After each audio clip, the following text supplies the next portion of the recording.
Hey everybody, it is time for the midweek review, which, that's because it's a Wednesday.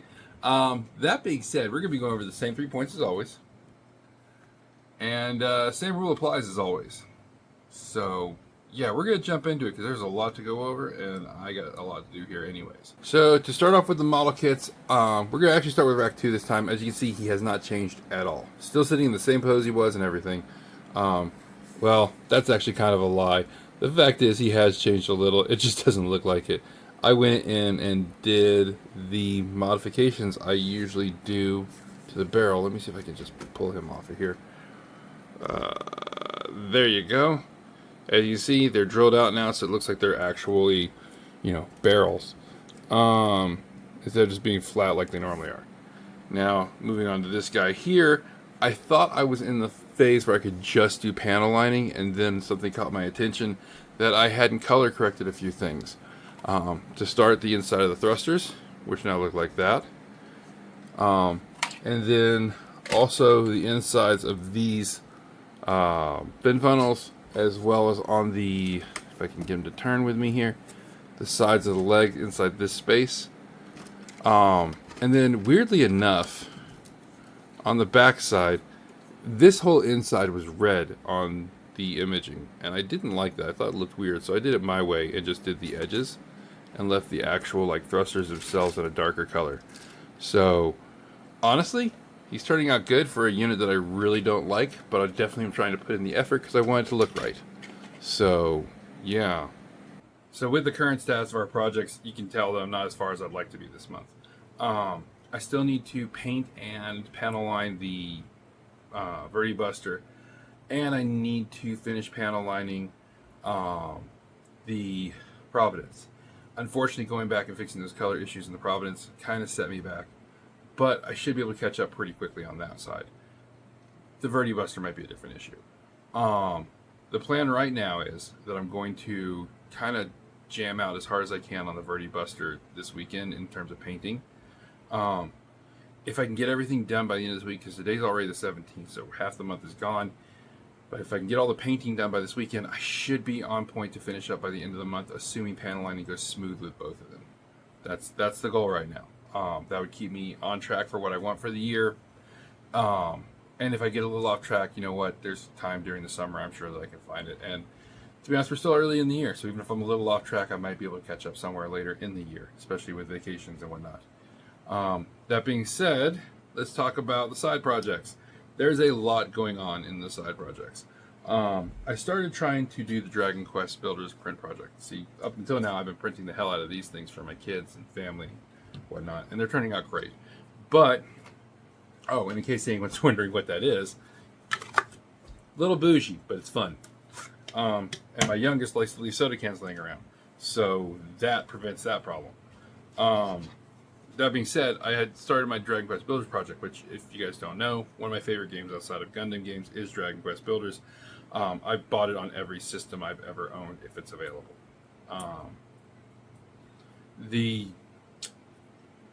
printer, though, gives me the unique option to build stuff for it, because they never made any figurines or anything like that for it that I'm aware of. So this turned out perfect. This is the base for it. Needs a little bit of cleanup, but not a lot. Super easy to do. It's not even from the same prints thing. It's actually from a whole different project, but it works fine.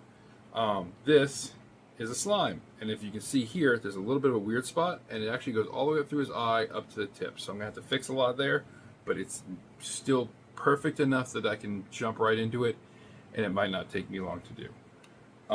Next up is the builder. Now, these next two are going to have to be reprinted, but as you can see, this is the builder. You're probably wondering why it needs to be reprinted. It kind of screwed up his mallet down here. I was trying some new support system it suggested. It didn't work. It also jacked up his hair, like in this area, and then through the actual hair, along with the scarf and the bottom of the backpack. So I'm just going to reprint them all together.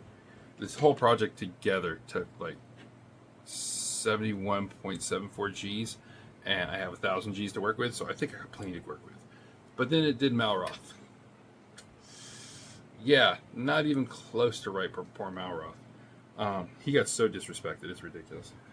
So those two are going to have to be reprinted. I want to make sure I do this right. Like I said, it's my favorite series, so I want to show it some love. So yeah, I got the slime done, the base done, more or less. The other two characters I got to reprint, so I'm going to work on that later. Next up, we're going to talk about a thing within the side projects, kind of. I'm reworking my Discord community a little bit. Everything's in place. It's going to be in place. I'm just changing where some people are, I think. But I got to talk to one more person to make sure it's cool with them first. A really close friend that I don't want to do anything without, letting them know why I'm doing it. And I'll be honest, it's because if it fails, I want the failure to be on me. But if it succeeds, I want it to be for everybody. So that's what that comes down to. Now let's move on to the community since we've talked about Discord. Discord is going great. Everybody's having a good time. Nobody seems to be really getting upset. Now, mind you, my Discord doesn't have a lot of rules. It has the standard, follow the TOS as a Discord, and then it has a few little ones on its own, but nothing major. And that's because I think people should be allowed to, express themselves properly, and you can't express yourself if somebody's constantly muting your language. It's actually the reason I've left other Discord communities in the past. And I've been hearing some things about some of those communities that I've left that are making me glad I fucking bolted when I did. That being said, all of that being said, there's not too much going on in the TikTok side of things. It's been pretty quiet. I seen one video last night that I didn't necessarily agree with, and I posted a respectful comment saying, look, I don't agree with this. I think, in this situation, it depends. And it was, I haven't seen anything bad come out of it yet. So at least for the moment, everything's good on that side. On the YouTube side, I really need to get more involved. Same with my Facebook side. I've kind of been out of the loop for a while. To be fair, Facebook feels like a dumpster fire, and YouTube is a bit of work to get involved in that community. So I need to work on that side of things. But I'm kind of just putting along at the moment. So, fun. Anyways, I need to get off here. I got stuff to do, and this has been a long enough video. You guys have a good one, and I'll catch you the next time.